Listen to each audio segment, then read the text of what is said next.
Hi again, guys, and welcome to the 11th instalment of Beards and Cars, the more informal series where we just talk about stuff which doesn't necessarily fit into the week in the regular videos like tunes and reviews that we would usually cover. Now, this particular instalment is about something a bit different. It's something which I've referenced occasionally in other episodes of Beards and Cars, but never talked about specifically, and that is my other love, apart from cars and games, that kind of stuff, and that is movies.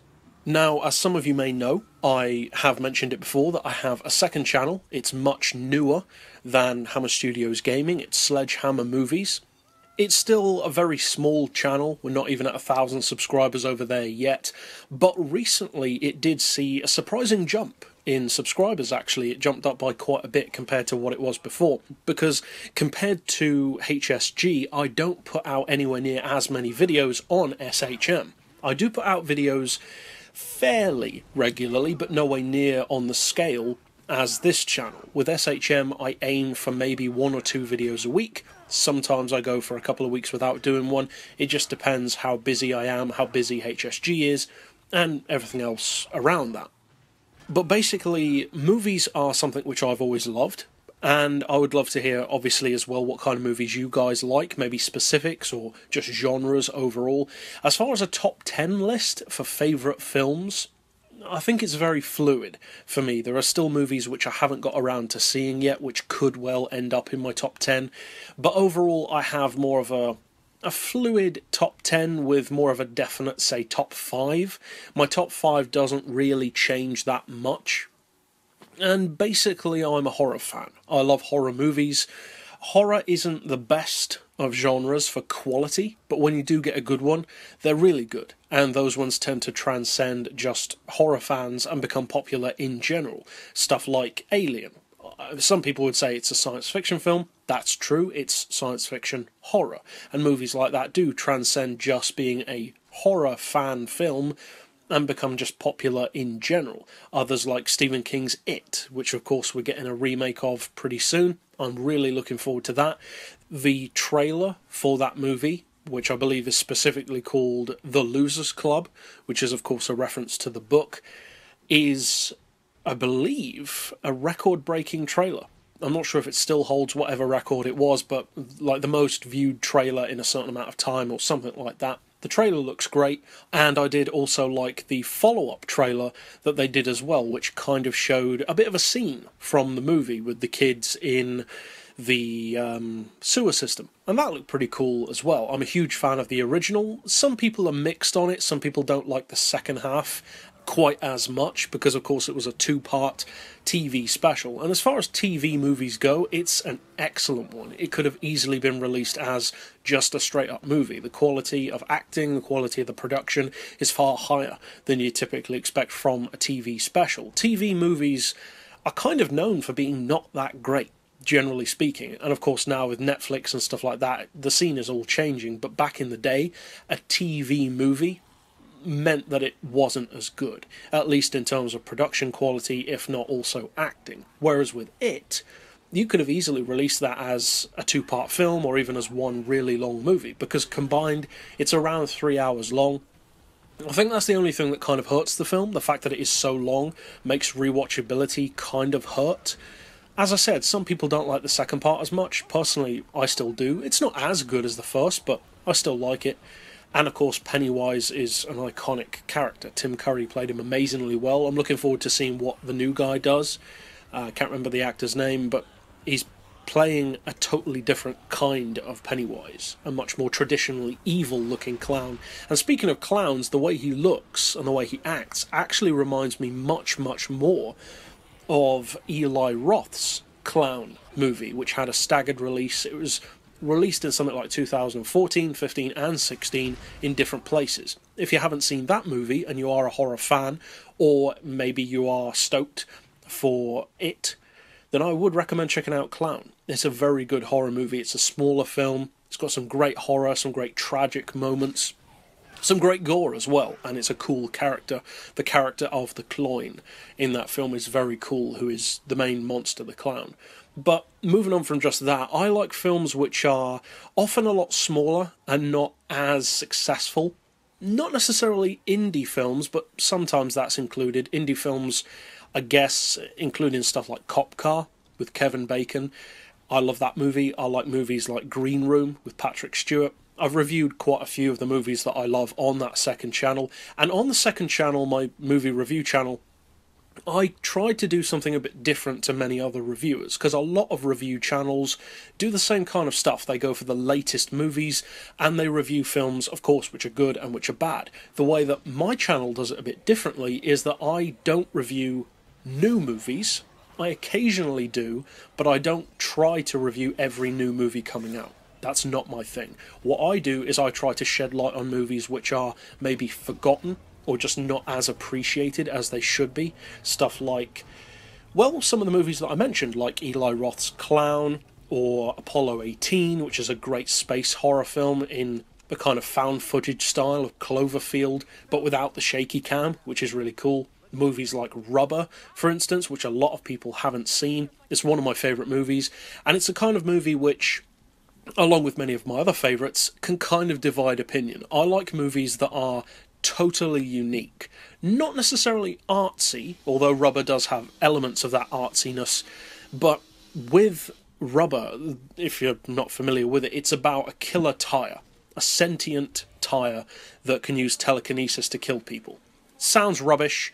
They actually do a really good job of the film. It's totally a B-movie concept. It's kind of like a modern B-movie, but the production quality, the cinematography, the soundtrack is like what you'd expect from an A-class film. It just takes a concept and a premise which is totally ridiculous and plays it straight. The film plays itself very straight, it takes itself very seriously, and it pulls it off, at least for me. For other people, they definitely won't like it as much as I do. It's very much so a Marmite film. You either love it or you hate it. Some people will probably find it boring. I personally found it very funny. It's a very dark comedy in some ways. But films like that I usually love. Movies like They Live as well, or The Brood. They're not as well known. They're slightly older movies sometimes. I love that kind of movie as well. I like some modern ones. I'm a fan of superhero films.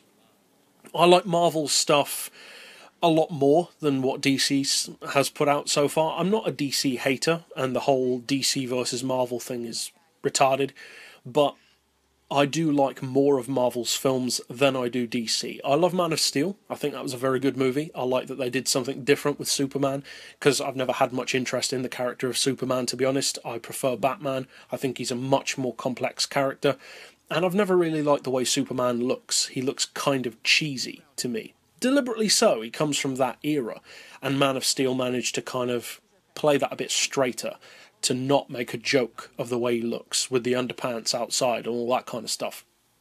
Now, as far as mainstream movies go, there's a lot of stuff that doesn't interest me. Stuff like Transformers, Pirates of the Caribbean, a lot of the movies that are coming out around about now, this kind of year. We've got some of those coming out soon. There's been this big to-do with Disney. Somebody apparently has a copy or whatever, a digital copy of the new Pirates of the Caribbean movie, and they're trying to hold it for ransom against Disney. They're demanding a certain amount of bitcoins, or they'll release it online. Disney has said they're not going to pay it, they're not negotiating with them, which is cool. That's the way I would do it as well. But it's so weird that we live in an age that people demand digital money or payment for a digital movie. There's like nothing being physically passed from one to the other. It's funny how things change like that. Now, as far as those mainstream films go, there are some which I like, some which I don't. I don't hate mainstream movies. I like action movies. I would love to like Transformers. I just don't, because I think it's very dumb the way it's played. I think a lot of people share that opinion. But it still makes a load of cash, just like the Pirates movies do, and a lot of that is foreign market. They make billions of dollars.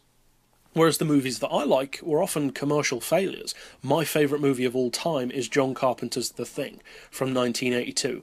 That film was a flop, and the reason why wasn't because it was a bad movie, it was because it came out in the same summer as E.T., and it didn't stand a chance against E.T. Some people have said that the summer of 82 is the best year ever for genre films, and some amazing ones did come out that year, including, of course, E.T. and The Thing.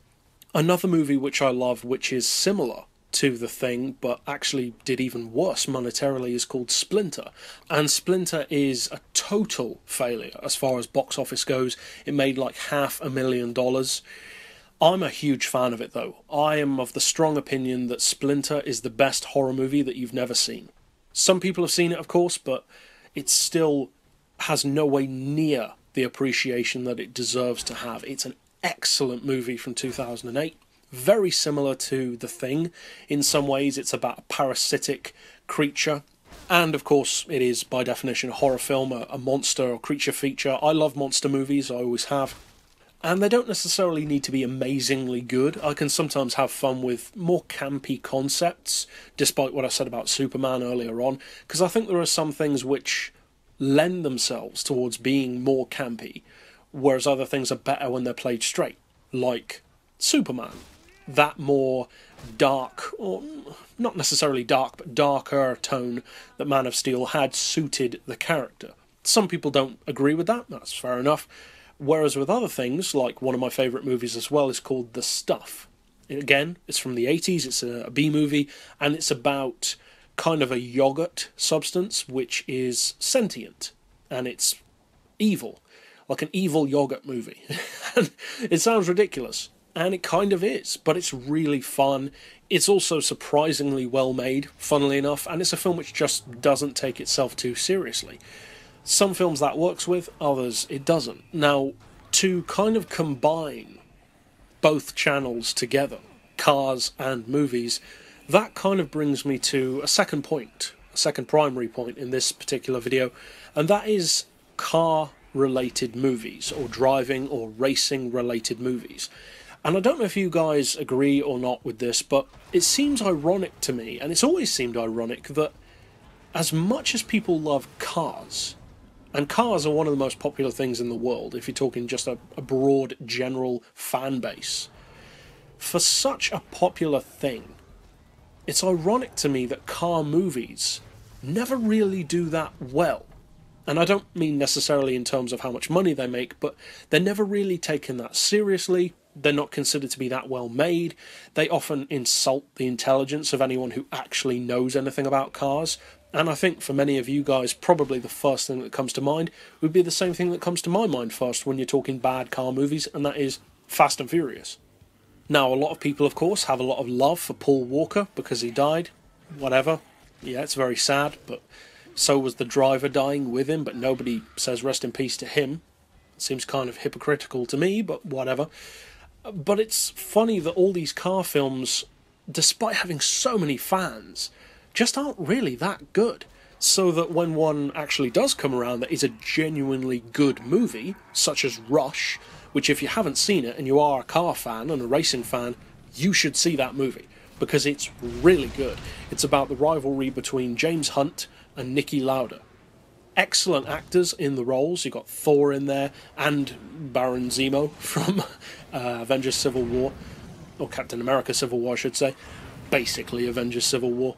And they play the two characters, Hunt and Lauda, and it's a great story that's really well executed. It's one of the very few car or driving related movies which I would say is genuinely good in the way it looks, in the story it tells, in the actors, in the character quality, and also of course the fact that it's based on some real events and a real rivalry makes it all the more interesting. Other car movies just don't have that kind of quality to them. They might have fun, like Fast and Furious has some fun in there. I went to watch the most recent Fast movie, whichever one that was, Fast 8. Yeah, Fast 8, Fate of the Furious. I thought that was okay. I actually had fun with that film. It's not a good movie in a traditional sense, but just as a popcorn fun flick, it was pretty cool. Of course, when you go into a Fast and Furious movie, especially as a car fan, as you and me are, you have to lower your expectations in terms of what you expect for realism. Physics go out the window. When you press the NOS button, you go up to 120 miles per hour in a Fast and Furious film and it feels like you're doing 300. The screen's blurry, the NOS is burning out the exhaust, all that nonsense. Cars take corners like they're on rails, even though you've got like skinny tyres on the front and drag tyres on the back, all that kind of good stuff. and it's totally unrealistic. The acting ain't that great either, but for some reason it has this fan base of people who just like it. And for whatever reasons, they made money enough to continue the franchise. And then, of course, with Fast 5, they brought in The Rock. Kind of became more of an action series than just street racing. And it's got better since then. Better, that is, in terms of box office, not necessarily in terms of realism. The recent one is a perfect example. Totally unrealistic. You might as well be playing something like Need for Speed. Speaking of Need for Speed, again, another car film which could have done well. And the weird thing about Need for Speed to me is that they had the perfect source material, because the Need for Speed games, like them or hate them, do have, as far as car games go, a story. Usually car games, racing games, don't have much of a story. Midnight Club doesn't have much of a story. Gran Turismo, of course, has no story at all. It's not about that. Forza has no story. Some of the TOCA games do, like, I think TOCA Race Driver had kind of a story in there, kind of a dialogue going on. Some of the older TOCA games, you had Tiff Nadell doing the voiceover. Not really a story, but you had that dialogue going on. Other car games do have a complete story, like Driver San Francisco has an excellent story which works well with the game. Road Trip Adventure has a very basic story which serves the purpose. And some others do as well, like LA Rush. That has kind of a story as well. But with Need for Speed, every game kind of has its own story. I can't remember if Pro Street did or not. I think that was more focused on racing, whereas Underground has kind of a story. Underground 2 definitely has kind of a story. Most Wanted definitely does. And some of the newer ones as well. Carbon, again, has a story. They're all very cheesy, very Fast and Furious-esque, but they have a story. So it was so weird to me going into the Need for Speed movie, which, of course, I didn't expect to be that good, and it wasn't, that they chose not to use those stories. Because let's face it, if, for any of you guys who have seen Need for Speed, whether you like it or not, how much cooler would it have been if that Need for Speed movie was based on Need for Speed Most Wanted? Where you've got that BMW M3 GTR, it's one of the most iconic cars in any racing game. It may even be the most iconic car in any racing game, that blue and white or blue and silver M3 GTR. It's such an iconic car, it's kind of like the Paul Walker of game cars, everyone loves it. And how cool would it have been to see that car in a film, with the whole kind of Razor storyline moving up the blacklist with all the cops and intrigue? That could have been a cool movie. It could have even been better than the game if they'd have done it right. Of course it would have been cheesy, it'd have ridiculous drifting, unrealistic physics, but at least with Need for Speed, it allows you to do that because that's being faithful to the games. Whereas with Fast and Furious, there's no source material, it's just dumb. And people just like it because of the characters more than anything else. But for whatever reason, they chose to have some convoluted death plot in Need for Speed, with no connection to the games at all, as far as I'm aware, apart from just the name and the font. Even the cars that are in the game aren't the kind of cars that you'd have on Need for Speed. It's more like Test Drive Unlimited kind of cars, like Veyrons and Hennessy's and Spano GTAs, which are great, cool cars, and Koenigsegg's. And in fact, Koenigsegg featured far more prominently in that movie than I expected it to. But one of the things, and I'm sure that this annoyed you guys as well, is, of course, they did not use the actual cars in the movie. Because of all the cars you could pick, they chose some of the most expensive ones you can get, which is all well and good on paper, but then when you actually sit down to calculate how much it's going to cost to get show versions of these cars in the movie, to then smash certain ones of these cars, well, of course, then it gets ridiculous. So you have to use replicas. In effect, high-class kit cars, which is what they did for the film. The Veyrons weren't real, the Hennessy's weren't real. You can easily tell that the Koenigsegg's weren't real, they look like they're made of plastic. But for me, that's what let it down in one specific visual way. The cars just didn't look right. The panel gaps on the Veyrons were way too huge. The Koenigsegg's looked ridiculous compared to a real one. They were far too high, the front end looked totally wrong. Some of them were better than others. The Spano GTA is quite a basic looking car anyway, so that fared pretty well. I think the Hennessy Venom, if I remember correctly, looked pretty good. But for me, that instantly took me out of it when you just see how unrealistic those cars looked. Of course, you have kind of a Need for Speed-esque hero car in that movie with the Mustang. Some people like the Mustang, but to me, that looked like they were trying to make a new version of the M3 GTR, trying to make this new hero car. It even had a similar colour scheme to the M3 with the blue and silver, but it just didn't do it for me. It made me think just enough about the Beamer to make me want that instead, whereas it didn't create a new hero car at all. And the fact that the Mustang was featured so prominently was kind of dumb, considering all the other cars were exotics. It didn't fit in at all. It was like a totally different movie within the film. But it probably doesn't really deserve this kind of analysis, because the movie wasn't that great. But even other car movies, some are okay, most are not very good, and some are really good. Very rarely you'll get a really good one, like Rush. Of the car movies I've seen, Rush is hands down the best. No contest whatsoever, because it's not a car film. It's a character film which happens to have cars in it. Whereas car films always rely too much on what they think petrol heads want to see. Whereas the actual fact is, petrol heads are more insulted by those movies than anyone else is, because we see all of those glaring, ridiculous mistakes quicker than anyone else. You know, the ridiculous effects of nitrous oxide, the stupid modifications that they do to cars which have no bearing on speed, the ridiculous blurry vision effects which most stupid car films have. I recently picked up a copy of Torque, which I haven't actually watched yet, and I don't realistically plan to. I picked it up for 25 pence on a cheap movie shelf.